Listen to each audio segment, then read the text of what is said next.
Good afternoon my dear friends. आज की इस वीडियो में हम क्वेश्चन आंसर डिस्कस करेंगे फ्रांसिस बेकन से रिलेटेड, और इसके साथ साथ अगर बात करें यहाँ पे हम एमसीक्यूज जो हैं डिस्कस करने वाले हैं ऑफ स्टडीज, जो कि इनका एक ऐसे है और उत्तराखंड एलटी के सिलेबस में भी है हमारे।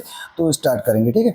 अगर आप उत्तराखंड एलटी की प्रिपरेशन कर रहे हैं तो आप जो है चैनल को सब्सक्राइब कर सकते हैं, क्योंकि यहाँ पे उत्तराखंड एलटी के पार्ट 1 और पार्ट 2 दोनों पार्ट्स की यहाँ पे क्या जो है प्रिपरेशन कराई जा रही है और प्लेलिस्ट अलग से बनी हुई है। इंग्लिश में लगभग हमने कोर्स यहाँ पे कवर करने वाले हैं। फ्रांसिस बेकन का ऑफ ट्रूथ हमने ऑलरेडी कवर किया हुआ है, एमपी टेट के सिलेबस में था उस टाइम पे, तो उस टाइम पे हमने उसमें जो है एमसीक्यूज कराए हुए हैं, तो आप उनको वॉच कर सकते हैं। प्लेलिस्ट में जो है उस वीडियो को भी ऐड किया गया है, तो एमपी टेट के नाम से उसको उस टाइम पे बनाया गया था। तो इसमें थोड़ा सा फ्रांसिस बेकन के बारे में जान लेते हैं, उसके बाद हम एमसीक्यूज डिस्कस करेंगे ऑफ स्टडीज के बारे में। तो वीडियो के अंत तक आप बने रहिएगा और उम्मीद करते हैं कि इस वीडियो के अंत तक जो है आप बहुत कुछ जो है नॉलेज गेन कर चुके होंगे किसके बारे में, ऑफ स्टडीज या फ्रांसिस बेकन के बारे में। फ्रांसिस बेकन की अगर बात की जाए तो इनका जन्म हुआ था 1561 में और इनकी डेथ हुई 1626 में। 1561 में इनका जन्म हुआ, 1626 में इनकी मृत्यु हो जाती है। अब इनके अगर जन्म की बात की जाए तो जन्म कब हुआ था, 22 जनवरी को इनका जन्म हुआ, और इनकी डेथ की अगर बात की जाए 9 अप्रैल को इनकी डेथ हुई। कब हुई इनकी डेथ, 9 अप्रैल को इनकी डेथ हुई थी।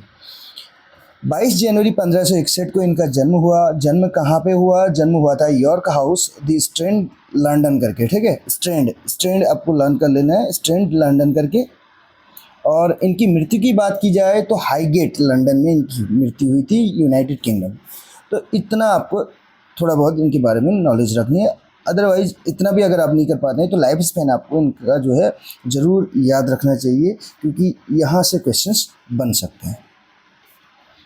इसमें पहले नंबर का क्वेश्चन है, आप देख सकते हैं पहले नंबर का क्वेश्चन, फ्रांसिस बेकन वॉज। तो फ्रांसिस बेकन कौन थे, ये इंग्लिश एसेस्ट थे, ठीक है।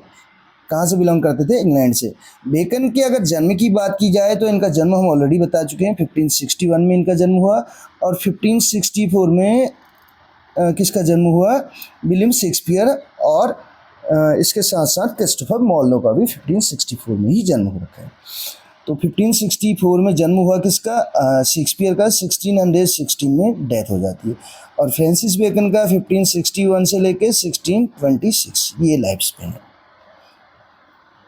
नेक्स्ट क्वेश्चन की ओर बढ़े। अगला क्वेश्चन है कि इनकी मृत्यु कब हुई, तो इनकी मृत्यु हुई थी 1626 में। और इनमें से अगर बात की जाए, which of this title did Bacon not possess over the course of his life. तो कौन सा टाइटल इनको नहीं मिला है, इनको जो टाइटल नहीं मिला था वो पोएट लॉरेट का नहीं मिला था। अगर इस टाइम पीरियड की बात की जाए तो उस टाइम पे पोएट लॉरेट कौन थे, अनऑफिशियल पोएट लॉरेट थे, ठीक है, अनऑफिशियल पोएट लॉरेट। तो कौन थे unofficial poet laureate, Ben Jonson थे, बेन जॉनसन, ठीक। इस चीज़ को आपको ध्यान रखना है। फर्स्ट अनऑफिशियल पोएट लॉरेट के बारे में पूछा जाता है बेन जॉनसन, और फर्स्ट ऑफिशियल पोएट लॉरेट के बारे में पूछा जाएगा तो कौन हो जाएंगे, जॉन ड्राइडन हो जाएंगे, जिनके नाम पे एक एज भी है, रेस्टोरेशन एज जिसको बोला जाता है। 1660 से लेके 1700 तक किसकी एज के बारे में बात कर रहे हैं, जॉन ड्राइडन। और क्यों कर रहे हैं, क्योंकि फर्स्ट ऑफिशियल पोएट लॉरेट थे जॉन ड्राइडन, और अनऑफिशियल थे बेन जॉनसन। बेन जॉनसन की बात क्यों आई, क्योंकि यहाँ पे पोएट लॉरेट से रिलेटेड ऑप्शन जो है इसमें करेक्ट आंसर था इसका। अब ये बेन जॉनसन जो थे किस टाइम पीरियड पे रहे पोएट लॉरेट, 1603 से अगर आगे की बात करें 1625 तक का जो पीरियड था ये जैकोबियन एज के नाम से जाना जाता है। और 1558 से लेके 1603 तक का जो टाइम पीरियड है ये एलिजाबेथन एज या शेक्सपियरन एज के नाम से जाना जाता है। क्वीन एलिजाबेथ यहाँ पे जो है उन्होंने सिंहासन संभाला हुआ था। 1603 में उनकी डेथ हो जाती है। उनकी डेथ के बाद यहाँ पे किंग जेम्स वन यहाँ पे गद्दी संभालते हैं, और जो कि किंग जेम्स वन तो इंग्लैंड में है ये, और स्कॉटलैंड में इनको किंग जेम्स सिक्स्थ के नाम से जाना जाता था। नेक्स्ट क्वेश्चन देखिए, वेयर डिड बेकन अटेंड, यानी कि कौन सी यूनिवर्सिटी को इन्होंने अटेंड किया है पूछा जा रहा है हमसे, तो कैम्ब्रिज यूनिवर्सिटी है। नेक्स्ट क्वेश्चन की ओर बढ़ेंगे। क्वेश्चन अगला क्या कहता है, फ्रांसिस बेकन की एजुकेशन जो है इसमें कंडक्ट हुई कौन सी लैंग्वेज में पूछा जा रहा है, लैटिन में। Which prominent figure did Bacon meet while he was Cambridge, जब ये कैम्ब्रिज में थे उस दौरान किससे मिले, तो क्वीन एलिजाबेथ फर्स्ट से मिले थे। Which philosopher did Bacon both revere and disagree with, तो एरिस्टोटल इसमें करेक्ट आंसर हो जाएगा। After travelling in his youth why did Bacon return to England, क्यों रिटर्न हुए ये? His father died, B option correct हो जाएगा। In his early adulthood Bacon was plagued by debt करके करेक्ट ऑप्शन हो जाएगा, C option. Next question, to supplement in his inheritance Bacon worked at graze in, D option correct होगा। Bacon was elected to parliament in, तो parliament में इनको elect कब हुए थे? 1581 में।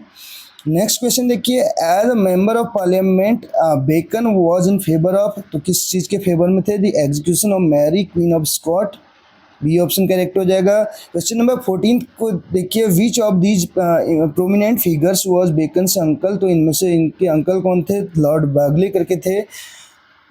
ये फ्रांसिस बेकन से रिलेटेड क्वेश्चंस हैं, इनको जल्दी जल्दी हम डिस्कस इसलिए कर रहे हैं क्योंकि इसके बाद ऑफ स्टडीज़ से रिलेटेड हम क्वेश्चंस डिस्कस करेंगे, ठीक है। थोड़ा सा पोएट के बारे में जान लेते हैं, सॉरी जो ऑथर है उनके बारे में, ऐसे, ठीक। और इनको फादर ऑफ इंग्लिश ऐसे भी कहा जाता है, फादर ऑफ इंग्लिश ऐसे, ठीक है, फादर ऑफ इंग्लिश ऐसे कहा जाता है। इंग्लिश ऐसे इनको कहा जाता है। खाली एसेज की बात आती है तो मोंटेक को कहा जाता है, और प्रिंस की बात आती है तो चार्ल्स लैम्ब को कहा जाता है। अब इसमें बात करें, Bacon advocated for the union of, तो किस चीज़ के लिए? England and Scotland, C option correct हो जाएगा। Bacon served as an adviser to, तो किसके एडवाइजर के रूप में इन्होंने सर्व किया? Robert Devereux, D option correct हो जाएगा। 1597 की बात चल रही है, Bacon became delegate for the Queen's council, D option correct होगा।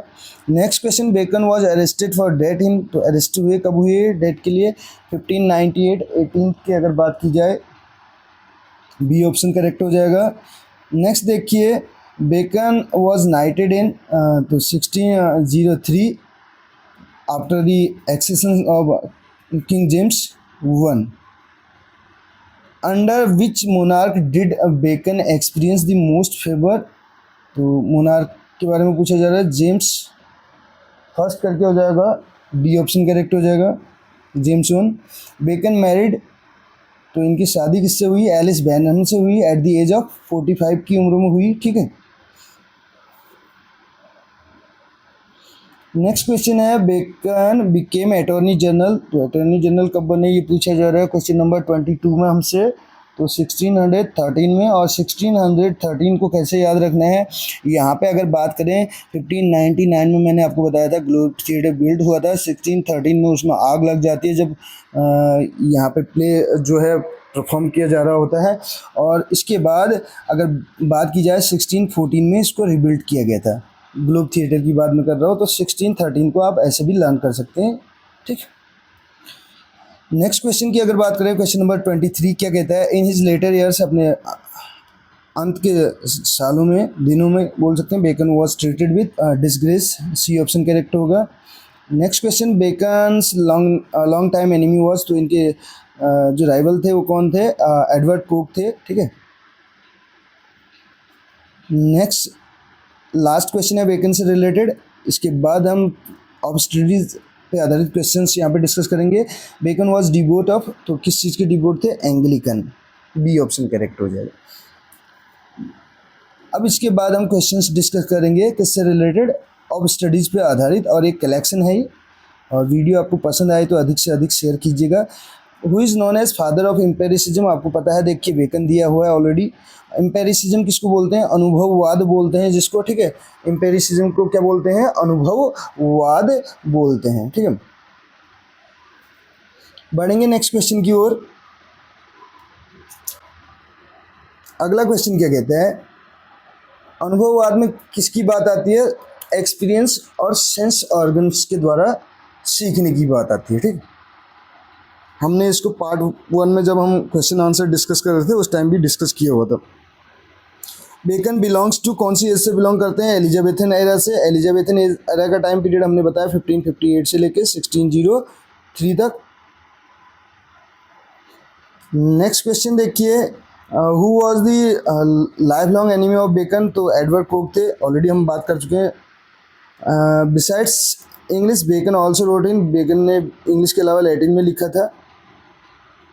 लैटिन में इनके बहुत सारे वर्क्स हैं, ठीक है। नेक्स्ट क्वेश्चन आप देखिए, who is the essays whose essays are subtitle counsel civil and moral. तो ये पूछा जाता है किसके एसेज को काउंसिल सिविल एंड मॉरल के नाम से जाना जाता है। तो सबटाइटल हैं बेकन है, Francis Bacon. Next question, of studies essay published in. तो ऑफ स्टडी जो ऐसे है ये पब्लिश हुआ था 1597 में। Of study was a part of collection, तो 10 एसेज का है, ठीक है। नेक्स्ट क्वेश्चन, ऑफ स्टडीज की बात चल रही है।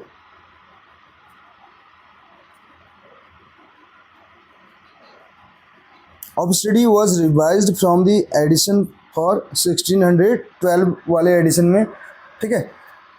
3 एडिशन आए थे इसमें इनके एसेज के, 1597, 1612 और 1625 करके। इसमें नेक्स्ट क्वेश्चन देखिए, what is the disadvantage of must time study. यानी कि ज़्यादा समय तक स्टडी करने का डिसएडवांटेज क्या है। Make man theoretical and unrealistic. ये क्या बना देता है, आदमी को थियोरेटिकल बना देता है और इसके अलावा अनरियलिस्टिक बना देता है। How many types of books are described in the essays. तो कितनी प्रकार की बुक्स डिस्कस की गई हैं, इसमें डिस्क्राइब की गई हैं 3 टाइप की book. What is the mode of study. Study क्या बताया गया, मोड ऑफ रीडिंग, कॉन्फ्रेंस और राइटिंग, तीनों बताए गए हैं। ऑल करके हो जाएगा इसका correct answer. Why is the study writing used. तो फॉर एक्यूरेसी के लिए जो है राइटिंग की बात की जाती है, study writing. What are the uses of studies. तो स्टडी के यूजेस क्या क्या हैं, ये सभी हैं, ठीक है। ऑल ऑफ दीज करके हो जाएगा। डिलाइट के लिए भी है, डिलाइट मीन्स यानी कि खुशी के लिए, प्रसन्नता के लिए, ठीक है, आनंद लेने के लिए। ऑर्नामेंट के लिए भी है। ऑर्नामेंट किसको बोलते हैं, जब किसी चीज़ को डेकोरेट किया जाता है, सजाने का काम किया जाता है। फॉर एबिलिटी, योग्यता के लिए तो है ही, ठीक। Of studies is taken from the list of essays. तो किससे लिया गया है, कैरेक्टर बिल्डिंग करके है। नेक्स्ट क्वेश्चन देखिए, which of the following types of man are not described in his essay of study. तो किस टाइप के जो है लोग इसमें डिस्कस नहीं किए गए हैं, handsome man. The proper way of reading according to Bacon is. तो प्रॉपर वे क्या है रीडिंग का, टू वे एंड कंसिडर करके। According to Bacon books are classified into 3 categories. According to Bacon reading makes a man. Reading क्या बनाती है आदमी को, reading makes a man full. According to Bacon conference makes a man ready, तैयार रखती है, कहने का मतलब है। Histories according to Bacon make man wise. Histories क्या करती है, आदमी को वाइज बनाती हैं। Poem according to Bacon make man witty,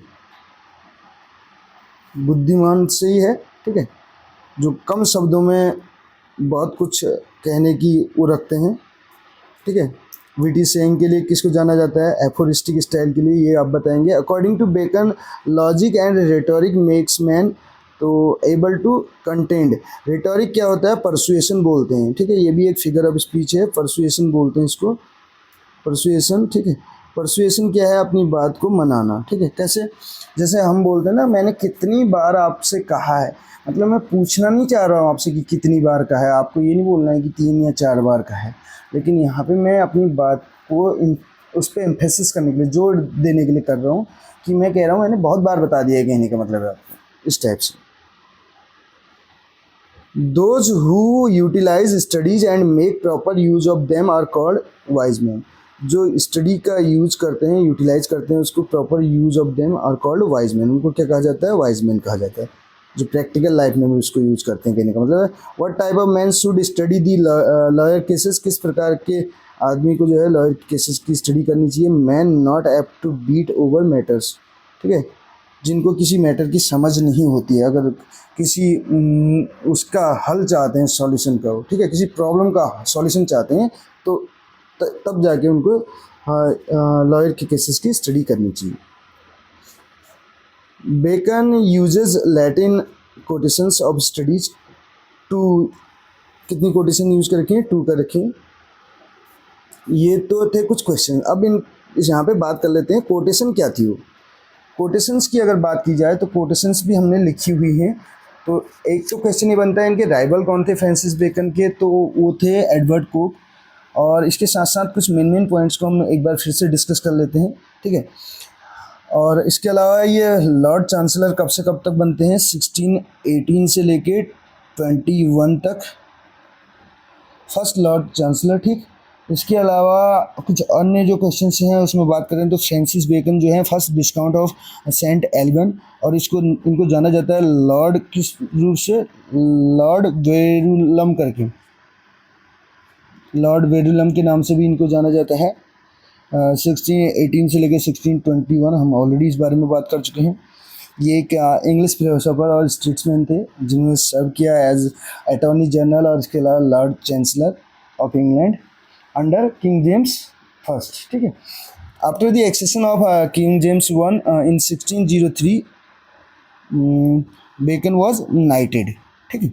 नाइटेड KNIGSTED, ठीक। उसके अलावा इनकी डेथ किस कारण से हुई? डेथ का रीज़न पूछ लिया जाता है बहुत बार, तो निमोनिया से हुई। निमोनिया याद रखना है इसको, निमोनिया से इनकी डेथ हुई। और कितने में हुई? 1626 में एट द एज ऑफ 65 की उम्र में इनकी डेथ हुई। और 1598 में इनको अरेस्ट किया गया। किसके लिए? 1598 में इनको अरेस्ट किया गया डेथ के लिए। और 1613 में इनको अपॉइंट किया गया क्या? Attorney general. ये मेन पॉइंट्स थे जो हमने यहाँ पे डिस्कस किए। इसके साथ साथ बात करें, जो हम बात कर रहे थे, इनका एक एडवांसमेंट ऑफ लर्निंग करके भी एक इनका वर्क है जो कि डेडिकेटेड है किंग जेम्स वन को। किंग जेम्स वन की बात यहाँ पे चल रही है। और तो किंग जेम्स वन को कौन सा वर्क डेडिकेटेड है? एडवांसमेंट ऑफ लर्निंग करके, एडवांसमेंट ऑफ लर्निंग करके है, ठीक। इस चीज़ को आपको ध्यान रखना है। और ये कब आ रखा है इनका ये वर्क? 1605 में। इनके 3 कलेक्शन से हम ऑलरेडी बात कर चुके हैं, 1597, 1612 और 1625। ये आपको ध्यान रखना है। अब इनमें अगर एसेज की बात करें, 3 जो कलेक्शन हैं, 1597 की हमने बात की। 1597 में जो है 10 एसेज थे। और 1612 की बात की जाए तो यहाँ पे 38 एसेज हमको देखने को मिलते हैं। और 1625 में जो है 58 करके, ठीक। और एसेज की बात की जाती है तो ऐसे जो है कहाँ से आ रखा है? एसाइज करके एक वर्ड है यहाँ से, और जिसका मतलब होता है टू अटेम्प्ट या टू ट्राई करके भी बोल दिया जाता है। और बेकन ने जो है अपने एसेज को क्या कह रखा है? डिस्पर्स्ड मेडिटेशन कह रखा है। ये पॉइंट भी आप नोट डाउन कर सकते हैं। डिस्पर्स्ड मेडिटेशन इन्होंने पुकार रखा है अपने एसेज को। तो क्वेश्चन बन सकता है, who called his essays dispersed meditation? तो फ्रांसिस बेकन है। और इसके साथ साथ बात करें, जो इनके एसेज हैं वो डे टू डे लाइफ पे आधारित हैं, डे टू डे इश्यूज़ पे आधारित हैं। और डिस्पर्स्ड मेडिटेशन का मतलब क्या होता है? स्कैटर्ड थॉट, बिखरे हुए विचार, और randomly collected on different day to day issues. क्या मतलब है डिस्पर्स्ड मेडिटेशन का? स्कैटर्ड थॉट्स रैंडमली कलेक्टेड, यानी कि बिखरे हुए विचार तितर बितर जैसे दिमाग में आते हैं और उनको रैंडमली कलेक्ट कर लिया जाता है on different day to day issues. जो हमारे दैनिक लाइफ से जुड़े हुए जितने भी मुद्दे हैं उन पे आधारित, दैनिक लाइफ से जुड़े हुए भिन्न भिन्न जो मुद्दे हैं उन पे आधारित जो हमारे विचार हैं, जो स्कैटर्ड हमारे थॉट्स हैं, उनको रैंडमली हम कलेक्ट कर लेते हैं, उसको इन्होंने डिस्पर्स्ड मेडिटेशन का नाम दिया हुआ है। अब यहीं पे अगर बात की जाए तो डे टू डे लाइफ की बात की जा रही है तो फ्रांसिस बेकन है। लेकिन यहीं पे फैमिलियर एसेज की बात की जाए, जिनको इनफॉर्मल एसेज के नाम से भी जाना जाता है, वो चार्ल्स लैम्ब के एसेज को जाना जाता है। यहीं पे हम इस चीज़ को कंपेयर करते हुए सीख रहे हैं। और इन्होंने अपने जो है एसेज को सबटाइटल अगर इनकी बात करें तो सबटाइटल क्या था? काउंसिल सिविल एंड मॉरल करके हम ऑलरेडी डिस्कस कर चुके हैं। अब इसमें जो थॉट्स हैं, सॉरी जो कोटेशंस हैं उनको हम डिस्कस कर रहे हैं। कोटेशंस क्या क्या हैं? ओरिजिनली ये पब्लिश कब हो रखा है? 1597 में पब्लिश हो रखा है। कौन? ऑफ स्टडीज की बात चल रही है, ठीक है, फ्रांसिस बेकन के द्वारा लिखा है। इसमें ये कहते हैं क्राफ्टी मैन, क्राफ्टी मैन का मतलब है ये वाले, ठीक है, crafty man condemn study. Crafty man क्या करते हैं? कंडेम करते हैं स्टडी को। और सिंपल मैन क्या करते हैं? तीन टाइप के लोगों की बात इन्होंने कर रखी है। सिंपल मैन क्या करते हैं? Admire them. Crafty man condemn करते हैं और सिंपल मैन क्या करते हैं? एडमायर करते हैं। और वाइज मैन, तीसरा जिक्र हो रखा है वाइज मैन का, और जो वाइज मैन है वो क्या करते हैं? यूज करते हैं उसका, यानी कि स्टडी जो उन्होंने किया हुआ है उसको अप्लाई करते हैं, ठीक है, उसका यूज करते हैं। तो वाइज मैन यूज करेंगे, क्राफ्टी मैन कंडेम करेंगे स्टडी, सिंपल मैन एडमायर करेंगे, प्रशंसा करेंगे उसकी, और वाइज मैन उसको यूज करेंगे। पहला थॉट तो ये था। दूसरा अगर थॉट की बात की जाए, दूसरा थॉट इनका क्या था? दूसरा इनका कोटेशन क्या था अगर बात करें तो ये कहते हैं some books are to be tasted. कुछ बुक्स क्या है? Tasted. Other to be swallowed, कुछ को क्या किया जाना? जैसे निगला जाता है, ठीक है। कुछ बुक्स को तो सिर्फ टेस्ट किया जाता है, ऊपर ही ऊपर उनको पढ़ा जाता है, जैसे स्वाद लिया जाता है कहने का मतलब। कुछ बुक्स को पूरा निगल दिया जाता है, स्वेलो कर दिया जाता है। और कुछ बुक्स को क्या किया जाता है? च्यू कर दिया जाता है, चबा दिया जाता है। तो पहले वाले में क्या बोला? Some books are to be tasted, कुछ बुक्स का स्वाद लिया जाता है, और कुछ को पूरा ही पढ़ लिया जाता है, कहने का मतलब स्वेलो कर दिया जाता है, और कुछ को चबा लिया जाता है। ये है, ठीक। ये तो दूसरे कोटेशन की बात रही। तीसरे नंबर का कोटेशन क्या है? थर्ड नंबर का कोटेशन ये कहते हैं रीडिंग मेक्स, रीडिंग क्या बनाती है? Full man. रीडिंग क्या करती है? Full man. और कॉन्फ्रेंस क्या करती है? रीडिंग की बात चलिए तो फुल मैन, और कॉन्फ्रेंस की बात चले, कॉन्फ्रेंस की बात चले तो कॉन्फ्रेंस क्या करती है? रेडी मैन, ठीक।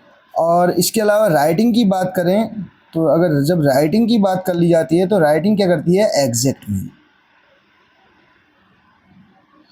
तो ये तीन कोटेशन हैं इनकी। Reading make a full man, conference make conference a ready man, and writing an exact man. ये तीन मेन कोटेशन हमने यहाँ पे डिस्कस की। अब कैसी लगी आपको वीडियो ज़रूर बताइएगा। मिलते हैं अगली वीडियो में। Thank you so much.